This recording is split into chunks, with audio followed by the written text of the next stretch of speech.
कैसे मानी व्यूअर्स सबे आज बहुत खुशी के बात बा कि हमारे करण राज ऑफिशियल चैनल मोनेटाइज हो चुकल बा। तो हमनी के करण राज ऑफिशियल खातिर वीडियो बना रहल बानी। तो सब लोग तनी संपर्क करा दी। हमर भाई कवर सॉन्ग बहुत सुंदर। नमस्कार, प्रणाम, मैं मंटू सरगम और अभी करण भैया के साथ हम लोग कुछ गान बजान करेंगे। आप लोग सुनिए, लाइक कीजिए, सब्सक्राइब कीजिए, कमेंट कीजिए, बताइए कैसा लगा आप लोगों को ये गाना। जी साथ में बैठे हमारे भाई। नमस्कार, प्रणाम, हमारा नाम है सिंगर कमलेश बिहारी। हम करण भैया के साथ पहली बार आयल बानी।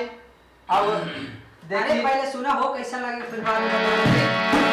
अपन छोटा मोटा पेश बना बानी, बहुत पुराना गाना बा। तोहरा से राजी ना हो बोलो, मुझे तोहरा से राजी ना। अगर वीडियो अच्छा लगी चाहे ना लगी तो सब लोग कमेंट जरूर करब।